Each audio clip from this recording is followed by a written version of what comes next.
tem graça que voltar, o fogo vai queimar. Quem vai ter fogo, pode se aproximar, olhar, a chama vem passear, o fogo vai queimar, queimar, e pega fogo, pega fogo, pega fogo, pega fogo, pega fogo. O fogo vai queimar.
Aqui eu venho agradecer a minha oportunidade. Em nome do Pai, do Filho e do Espírito Santo de Deus. Amém? E amém. Glória a Deus. Amém, igreja? Amém. Glória a Jesus. Agora nós vamos ouvir a palavra do Senhor. Amém, meus irmãos? Glória a Deus. Está conosco aqui o pastor Braz. E de pé, pastor. Glória a Deus, o pastor está quebrado, que ele chegou de uma viagem aí. Mas ele veio atender o chamado, né? Falou para mim, pastor, nós somos soldados e nós estamos aqui dispostos para o chamado. Glória a Deus. Glória a Deus. Como eu falei, o pastor Neto não pôde estar aqui, né? Houve um imprevisto. Glória a Jesus. Mas aí o pastor Braz veio, está aqui para abençoar a nossa vida através da palavra do Senhor. Fique de pé, vamos orar pela vida dele em nome de Jesus. Amém. Estenda a tua mão para cá, Senhor nosso Deus e eterno Pai. Deus, aqui está o teu servo, Senhor, o qual o Senhor enviou nessa noite para falar com a tua igreja, com o teu povo. Usa ele uma vez mais, Senhor, neste lugar. Fala conosco, ó Deus, por intermédio da tua palavra. Não aquilo que nós queremos ouvir, mas aquilo que o Senhor quer falar, meu Pai, nessa noite. Em nome de Jesus eu te peço, amém. Quem quiser se diga amém. Amém. Aplauda Jesus bem forte para poder deixar Deus me usar nessa terra, amém. Glória a Deus. Eu quero cumprimentar os irmãos com a paz do Senhor Jesus, amém? Amém. Glória a Deus. Irmãos, sem delongas, pega a sua Bíblia, por favor. Abra comigo no livro do profeta Isaías. A gente vai ler o capítulo 64 e apenas o versículo 8. Amém? Hoje é um culto especial aqui nessa igreja, né? Que é o culto do encontro com vasos, né? Encontro de vasos, né? E o pastor me deu o tema aqui do culto, né, de hoje. Deixa eu ver aqui qual é o tema. Os irmãos podem me ajudar aí do tema, né? O tema é: quem manda no vaso é o oleiro. Glória a Deus. Amém? Glória a Deus. Eu quero louvar a Deus por essa oportunidade, né? Ontem estivemos ali na cidade de Moaná, na ilha do Marajó, né, fazendo um trabalho missionário, pregando a palavra de Deus, orando por aquele povo, né? E aí, pela parte da madrugada, tivemos que vir embora de lá, né? Atravessando a Bahia, né? Aí eu vou confessar para os irmãos, né? Senti na pele o que os 12 discípulos sentiram quando estavam ali em alto mar, né? Uma viagem um pouco perigosa, né? Quase que a lancha vira, meu Deus, lotada de passageiros, mas o Senhor nos deu a sua proteção, o seu livramento, e nos levou com segurança até Abaeté. De Abaeté nos trouxe para cá, né, para Acará. E aí eu estava descansando, porque esses dias agora começa de novo o trabalho na faculdade. Eu estava descansando e o pastor mandou uma mensagem para mim. Eu digo para os irmãos, quando a gente tem um chamado de Deus, né, pode a gente estar cansado, pode a gente estar às vezes até ocupado, né? Mas quando a gente tem um chamado de Deus, a gente tem que largar tudo, cansaço, às vezes até ocupação, para a gente atender o chamado, né? Porque às vezes Deus está ali nos testando, Ele está ali nos provando para ver se verdadeiramente nós estamos dispostos a levar a sua palavra, né? E se nós estamos com um propósito verdadeiramente fazer a sua obra. Porque a gente vê hoje, né, irmãos, que tem muita gente que quer ser vaso. Tem muita gente que quer ser usado por Deus. Mas se o pastor da igreja disser, irmão, vá hoje lá, né, até ao hospital evangelizar, ele diz que ele não vai. Você está entendendo? Se o pastor disser para ele, hoje vai ter evangelização, ele diz, hoje não vai dar.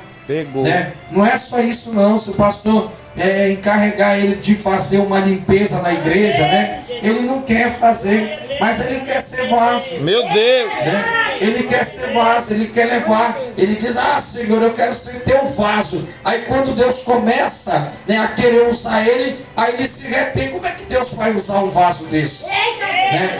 Porque vaso não é só subir no altar aqui não. Meu Deus! Não é só querer pregar não. Vaso não é só querer entregar revelação, profecia, né? Não é só isso não. Vaso de Deus, ele tem que estar disposto para tudo. Você está entendendo? Se Deus mandar ele ir, ele vai. O tema da mensagem está bem claro, que quem manda no vaso é quem? Quem manda no vaso é quem? O oleiro. Ou será que é o vaso que manda no oleiro? É o que está acontecendo hoje, né, irmãos? No mundo evangélico, as pessoas, os crentes, acham que é eles que têm que ditar as regras. Não é Deus que tem que ditar. Mas nós estamos aqui hoje para sermos vasos. Amém?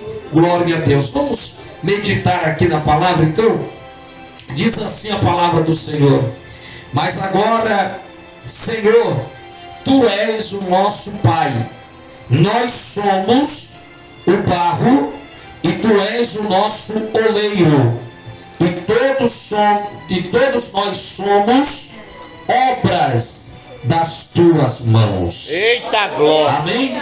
Mais uma vez. Mas agora, Senhor, Tu és o nosso Pai. Nós somos o barro e Tu és o nosso oleiro. E todos nós somos obra das Tuas mãos. Amém? Levanta a sua Bíblia, levanta a sua mão para o céu. Vamos fazer aqui uma palavra de oração, né, e pedir para Deus falar conosco e através da palavra abençoar nossas vidas. Levanta suas mãos para os céus. Deus, em nome de Jesus Cristo, nesta noite, Senhor, eu peço a Tua permissão para entrar no Teu santuário sagrado, para fazer menção do Teu nome.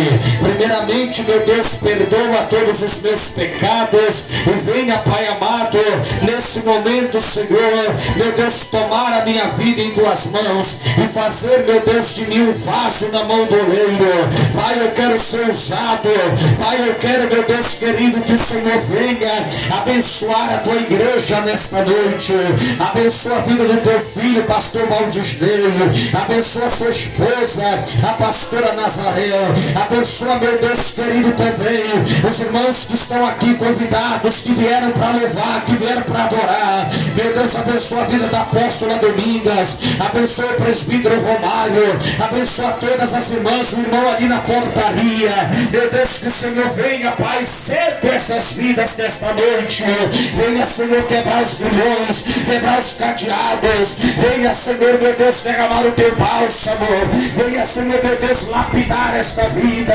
Cura, Senhor, sara de todas as enfermidades. Abre portas onde não há portas e venha entregar a vitória para a Tua igreja. Em nome de Jesus. Amém? Glória a Deus. Podeis assentar, meus irmãos. Eu sempre costumo falar, irmãos, antes da gente de pregar, que tem uma coisa no culto, irmãos, na hora da palavra, que nós temos que ter bastante cuidado. E qual é o cuidado? O cuidado é com a nossa atenção. Mas por que, pastor, o senhor está falando isso? Que nós devemos ter cuidado com a nossa atenção. Porque, irmãos, uma das horas mais importantes do culto, não estou aqui descartando a parte dos louvores, eu não estou aqui descartando a parte dos testemunhos, né? Eu não estou aqui descartando a parte de uma palavra, mas eu digo para os irmãos que uma das horas mais importantes do culto é a hora da ministração da palavra de Deus.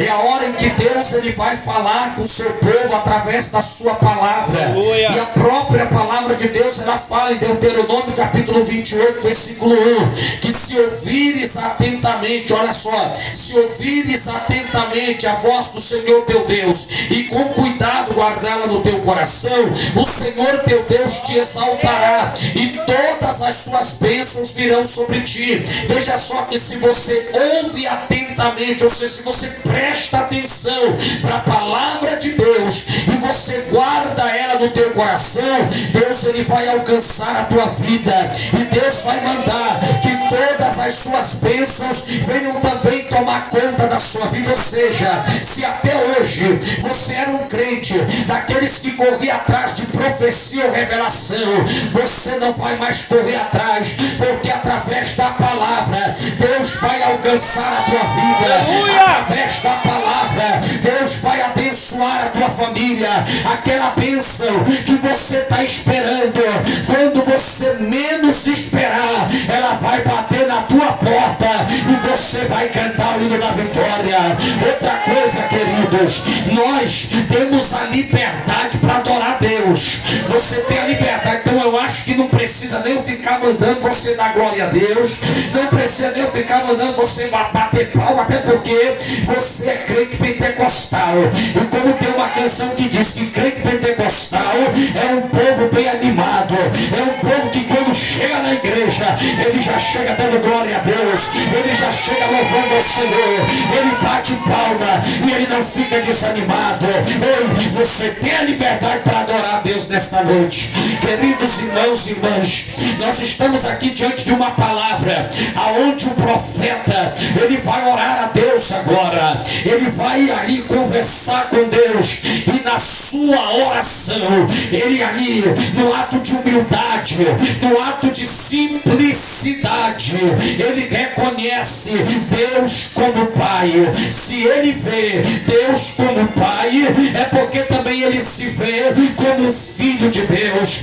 Isso porque, queridos, verdadeiramente o Senhor, ele é o Pai de todos, ele é o Criador de todas as coisas. O Senhor nos criou conforme a sua imagem e semelhança, e ainda mais, Deus deu seu Filho para que hoje também pudéssemos ser filhos de Deus. Se nós somos filhos de Deus, temos a promessa de Deus sobre a nossa vida, pois todos os irmãos sabem que um pai, quando ele cria um filho, ele ali vai ensinar o seu filho como o seu filho deve ser, ele vai ali mostrar os mandamentos, os estatutos, ele vai mostrar o caminho para que o seu filho venha a ser aquilo que ele deseja, aquilo que ele planejou, aquilo que ele almejou. E aí quando ele vê o filho errando, o que ele vai fazer? Ele vai chamar a atenção do filho, e se o filho reincidir no erro, ele então corrige o filho, ele então ali exorta e até mesmo repreende. Aí alguém vai dizer, mas pastor, se um pai faz isso, então é um pai violento, é um pai abusivo.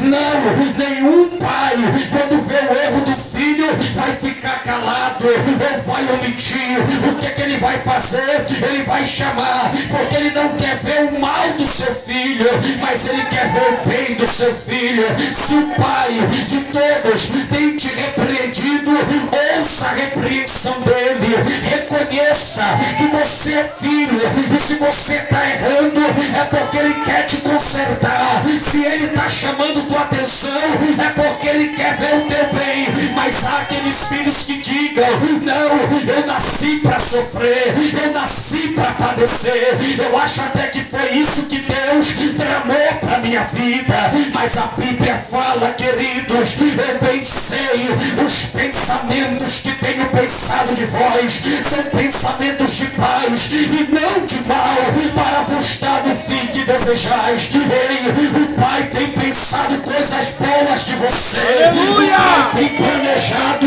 coisas boas para você. É por isso que a Bíblia também fala que os caminhos do Senhor não são como os nossos caminhos, e nem os pensamentos do Senhor são como os nossos pensamentos. Porque assim como o céu ele é mais alto do que a terra, assim são os caminhos e os pensamentos. Aí tu já imaginou o que o Pai tem para sua vida? Tu já imaginou o plano que ele traçou para você?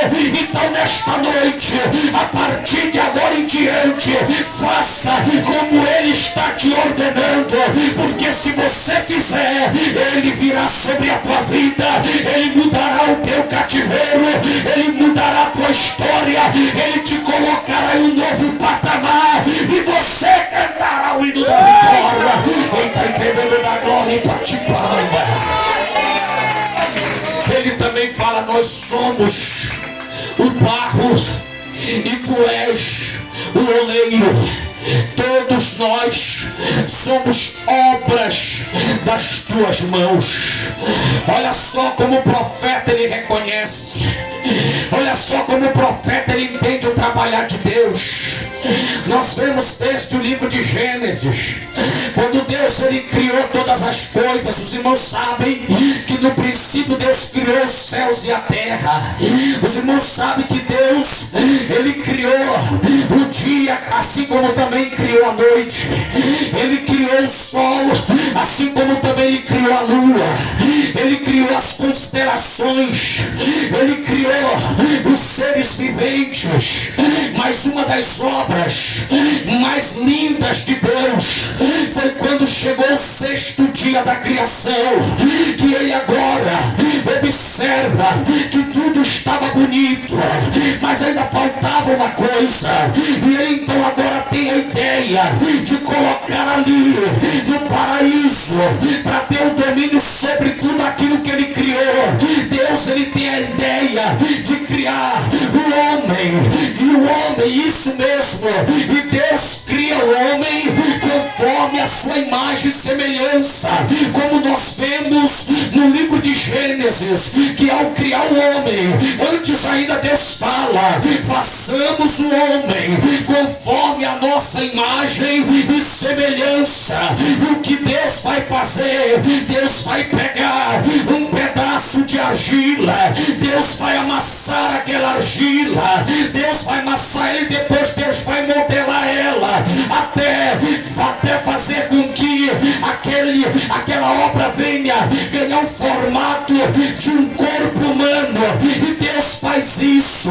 Agora Deus ele vê ali aquela obra, aquele bonequinho preparado, todo perfeitinho, mas ainda faltava uma coisa, faltava a alma vivente. E Deus coloca a alma vivente naquele bonequinho, mas ainda faltava uma coisa, faltava o espírito de vida. E Deus assopra agora o seu espírito de vida. E agora, queridos, aquele bonequinho não era mais um bonequinho, mas era um ser vivente, era uma criatura de Deus, era um homem feito à imagem e semelhança de Deus. Eu imagino que depois que Deus assoprou o espírito sobre o corpo do homem, e o homem abriu os olhos, eu acredito que a primeira coisa que Adão viu foi a glória de Deus, foi a presença de Deus. Eu acredito que a primeira palavra que Adão deu foi papai, foi papai. Eu acredito que ele falou com Deus e disse: foi tu, meu pai, que me criou. E o Deus olhou para Abel e disse: fui eu que te criei, meu filho, e eu te criei conforme a minha imagem, conforme a minha semelhança. Porque quando tu olhar para a água e tu vê o teu reflexo, tu vai dar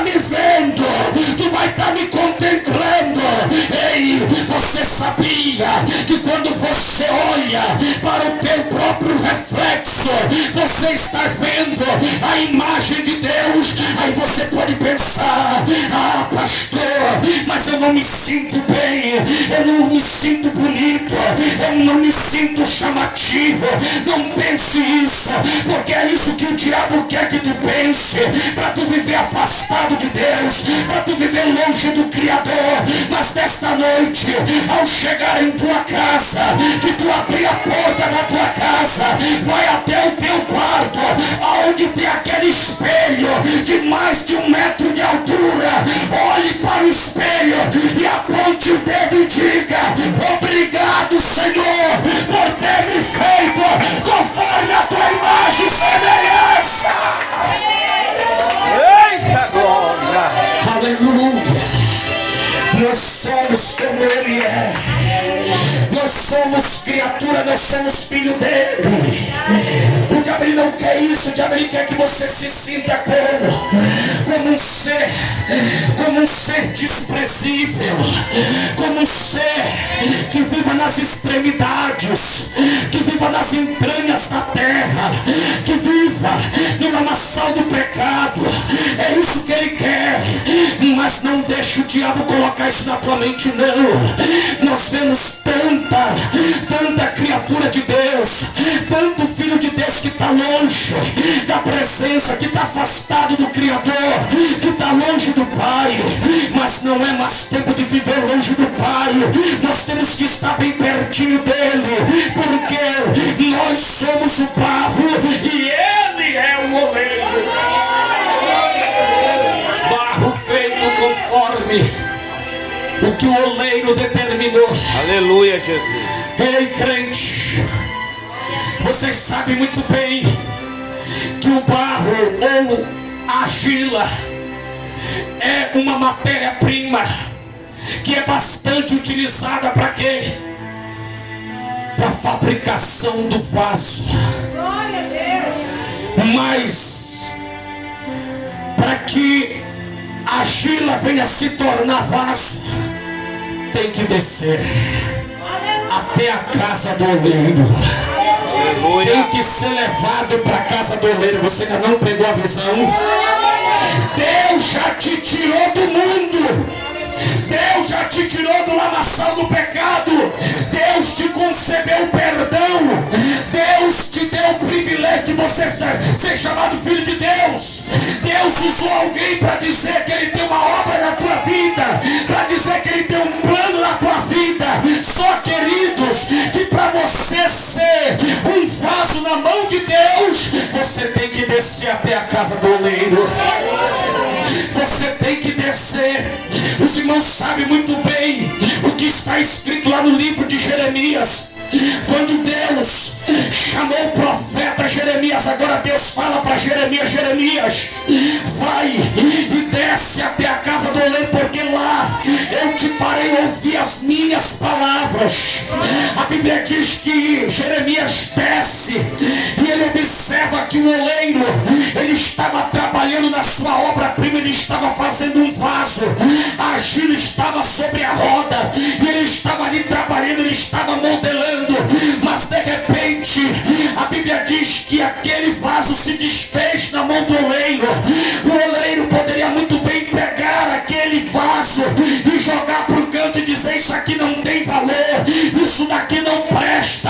Mas não, a Bíblia diz que ele pega agora aquilo que havia sido desfeito da mão dele e ele agora vai refazer de novo. E a Bíblia diz que ele faz agora um vaso, e ali Jeremias está vendo, e de repente o Senhor fala para Jeremias através de uma pergunta: não poderei eu fazer como fez esse oleiro, ó casa de Israel? Porque assim como o barro é na mão do oleiro, assim sois vós nas minhas mãos. Aleluia, Deus. Ei, quantos aqui acreditam? Mas como eu falei, a argila para ser vaso tem que descer até a casa do oleiro. Mas só, queridos, que não é assim: desceu e se tornou vaso e pronto, não. Irmãos, desce na casa do oleiro e ali o oleiro vai trabalhar. A primeira primeira coisa que o oleiro vai fazer com a argila vai ser amassar a argila. Mas por que ele vai amassar a argila? Porque quanto mais ele amassar, mais impurezas vão aparecer. Quanto mais impurezas aparecerem, mais a argila vai ficar pura. Você não está entendendo? Eita glória, meu Deus. Se nós queremos ser vasos, precisamos ser amassados. E por que precisamos ser amassados? Para que as impurezas, para que aquelas coisas que não agradam a Deus, que ainda estão na nossa vida, venham aparecer.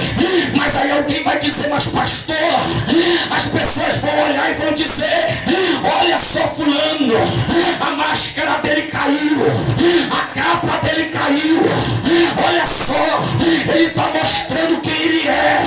Irmão, não fique pensando dessa maneira não, porque se o oleiro está te amassando, é para que as coisas ruins venham sair da tua vida, e para que as coisas boas venham entrar na tua vida.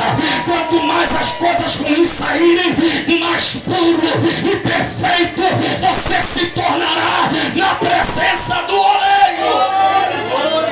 Eita glória. Só o pastor Valdisney, que tem muito crente que ele não quer ser amassado.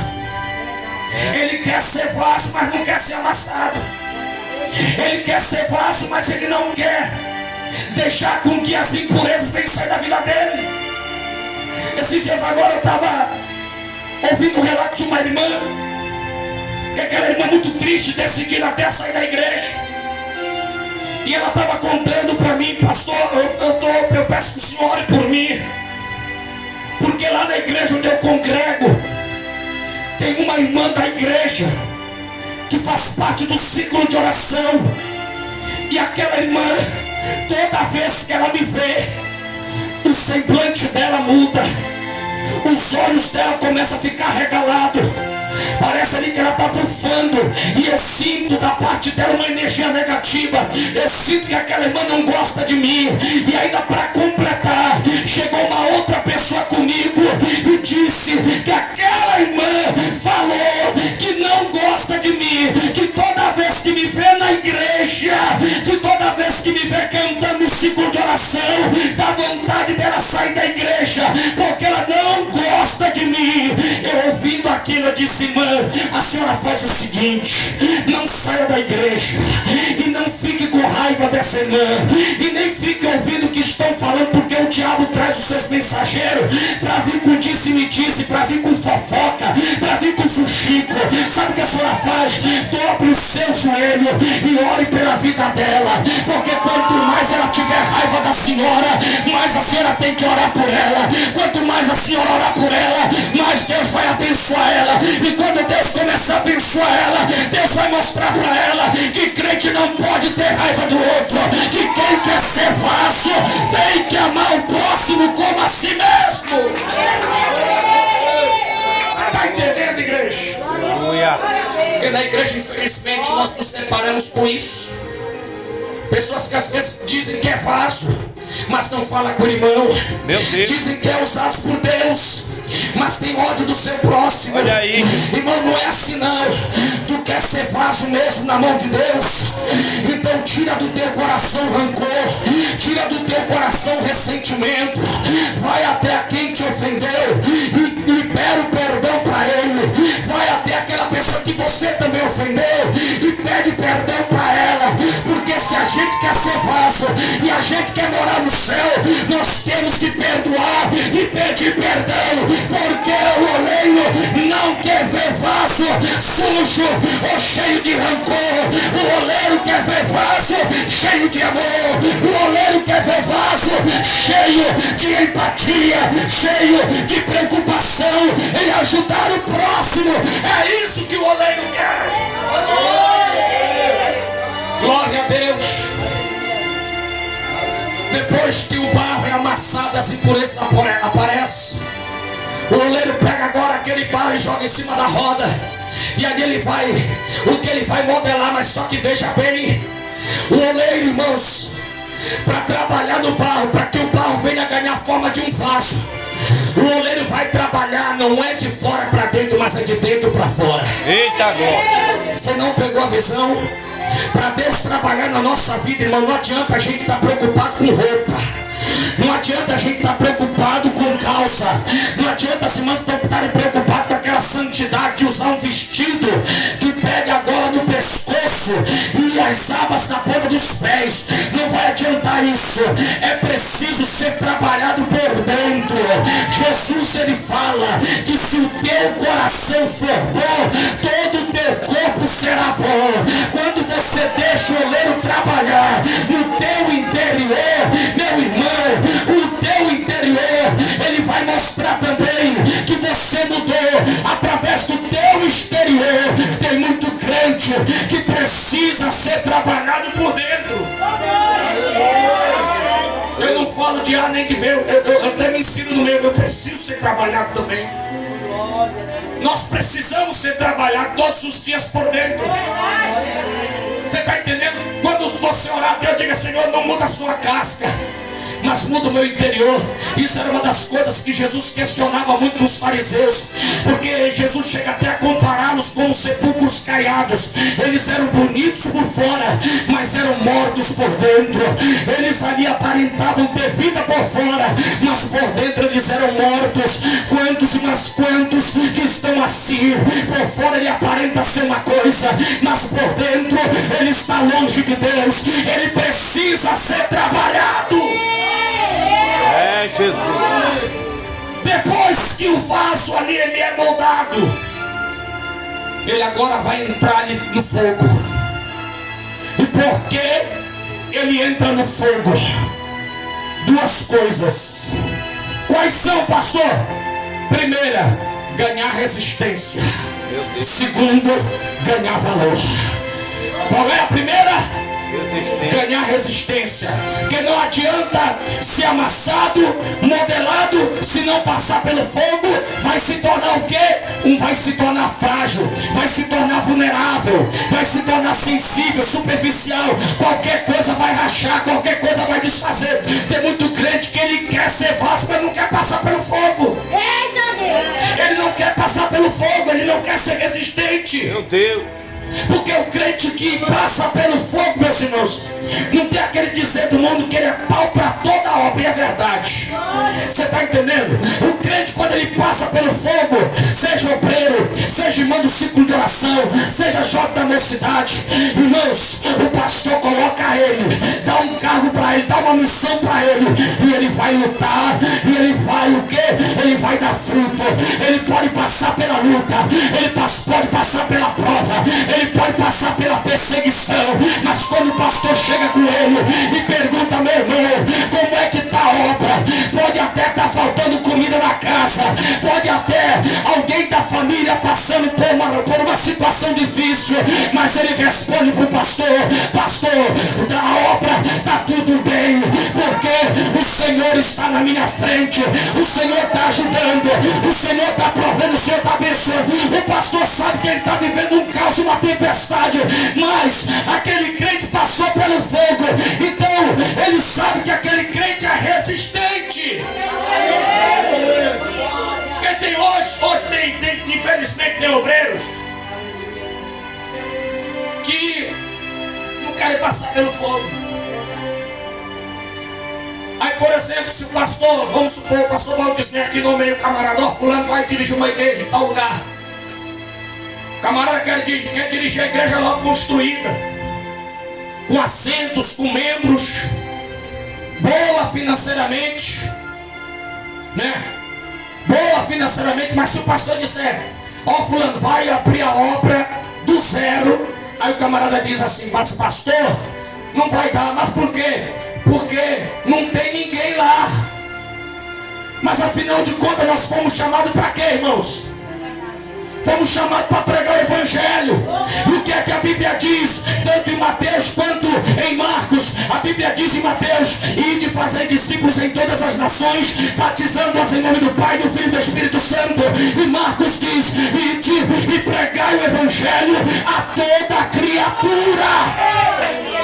Eita glória. Você pode ser levantado e chegar no lugar onde não tem nenhuma alma, mas Deus vai te usar, e Deus vai salvar vidas naquele lugar, e Deus vai fazer com que naquele lugar, que pode até ser visto como uma terra deserta, como uma terra seca, como uma terra árida, como uma terra inabitável, Deus pode fazer com que venha se tornar uma terra fértil, de pastos verdejantes, e Deus ainda pode colocar o rebanho lá, que vai estar firme e forte, aguardando com expectativa a vinda do Senhor Jesus.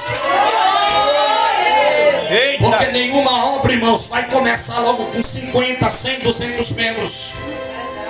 Toda obra começa, irmãos, do zero. Você sabe o que quer dizer começar do zero? Você sabe o que quer dizer começar do zero? Quer dizer que vai só você. Vai só você, talvez vai só o irmão com a esposa e os filhinhos dirigir a igreja. Mas se ele acredita que Deus é com ele, Deus vai fazer ele prosperar naquele lugar. Você está entendendo? Porque hoje tem obreiro que não quer mais dirigir igreja, pastor. Tem obreiro que diz, ah, não vou não, porque lá não é bom. Eu digo, irmãos, que quem faz a obra primeiramente é Deus. Em seguida, se o obreiro realmente passou pelo fogo e ele é resistente, ele sabe que quando ele chegar lá, que ele começar a pregar a palavra de Deus, Deus vai começar a enviar almas e Deus vai começar a salvar vidas. Aleluia! Você está entendendo? Por quê? Porque nós temos a presença e o poder de Deus na nossa vida. E se nós temos a presença e o poder de Deus na nossa vida, aonde a gente chegar, a terra vai ser nossa. Aonde a gente tocar, abençoado será. Quem sabe, meu irmão, Deus está preparando você para te levar até aquele lugar aonde tem uma pessoa cancerosa, uma pessoa em estado terminal, uma pessoa que ainda não ouviu a palavra. Deus vai te levar até aquele lugar para você levar a palavra para ela, e quem sabe através da sua vida, Deus não só vai salvar aquela vida, mas como também Deus vai curar, porque Deus é Deus. Quem está entendendo da glória? O vaso tem que passar pelo fogo para ganhar resistência, mas também o vaso passa pelo fogo para ganhar valor. Porque o vaso, se ele não passar pelo fogo, além dele ser irresistente, ele é desvalorizado. Ele não vai ter valor, ele não vai ter utilidade. Irmãos, só para a gente concluir, Atos dos Apóstolos, irmãos, conhece muito bem a história de Paulo, que outrora era Saulo, o perseguidor da igreja. Quando ele teve encontro com Jesus, o que aconteceu? Ele perdeu completamente a visão dele, e agora ele é levado, ele é conduzido até Damasco. E lá naquela cidade tinha um crente, tinha ali um servo de Deus também. E a Bíblia fala que esse servo de Deus, por nome Ananias, estava ali um dia orando, e o Senhor falou com ele e disse: Ananias. E ele então respondeu: Senhor, eis-me aqui. E o Senhor disse: Ananias, levanta-te, vai, sai da tua casa e vai até a casa de um homem onde está lá Saulo de Tarso, e ora por ele. E Ananias responde: mas Senhor, eu não posso ir, porque eu ouvi a fama desse homem. Eu sei que ele persegue a igreja, eu sei que ele consentiu na morte de Estevão, nosso irmão, e eu sei que ele veio aqui com cartas de autorização para prender todos os crentes. Eu não vou lá não. Tem muitos crentes que quer ser vaso e Deus fala vai, mas ele diz não. É, Jesus. Deus está dizendo vai evangelizar a macumbeira. Ah, mas Senhor, ela é macumbeira. Deus está dizendo vai evangelizar o traficante, o dono da boca. Ele diz: ah, Senhor, mas ele é dono da boca. Deus está dizendo vai evangelizar o travesti. Aí ele diz: mas Senhor, ele é homossexual. Deus está dizendo vai evangelizar o desviado. Aí ele diz: mas Senhor, ele já esteve em tua presença. Será que nós fomos chamados para escolher quem tem que ser salvo e quem não tem? Será que é isso, irmãos? Aleluia. Será que é isso? Hein? Será que é isso? Irmãos, quando eu abri a obra ali perto do campo, Você sabe como era conhecida a igrejinha lá que eu tomo conta? Eu posso falar, é uma palavra muito pesada. Mas sabe como era que eles falavam, o povo da rua? Porque, e era crente que falava ainda. Eita. O triste disso que era crente que falava. É verdade. Os camaradas diziam assim, igreja, desculpa a palavra, pastor, eu posso falar, pastor? Eles falavam assim, o povo falava, igreja das putas e dos viados. Você já imaginou crente falar isso? Meu irmão, eu vou falar para você, eu me orgulhava quando eu ouvia isso. Você sabe por quê? Porque Jesus não veio para os sãos, não. Jesus veio para os doentes. Aleluia. Jesus não veio para salvo, não. Jesus veio para pecador, irmãos. Jesus, ele diz na palavra dele, eu vim buscar e salvar todo aquele que havia se perdido. Você está entendendo? A irmã hoje, que muita gente falava que ela era o que eu acabei de mencionar, está 5 anos na igreja servindo a Deus. O companheiro dela não queria casar com ela. Sabe o que ela fez? Ela disse, tu não quer casar comigo? Então faz o seguinte, arruma a tua bagagem, vai embora da minha casa, porque eu não quero ir para o inferno. Se tu não me quer, não te preocupa que eu vou ficar na igreja servindo a Deus, e Deus vai mandar um vaso que vai me acompanhar na obra. O camarada que falava, que dizia que ele era isso, aquilo, outro, hoje ele serve a Deus na igreja do pastor, aqui na igreja da Assembleia de Deus do Brasil. E vocês sabem o que Deus fez na vida dele. Aleluia. Vocês sabem o que Deus fez na vida dele. Eu tenho orgulho de falar que Deus transformou, porque quando Deus transforma por completo. Deus transforma por completo e Deus abençoa por completo. Deus deu uma esposa para ele, Deus deu um filhinho abençoado para ele, Deus deu uma família para ele, e ainda Deus deu uma obra para ele cuidar. Deus, ele está preparando para você uma bênção, não é pela metade não, minha irmã. Deus está preparando a bênção por completo. Toma posse aí,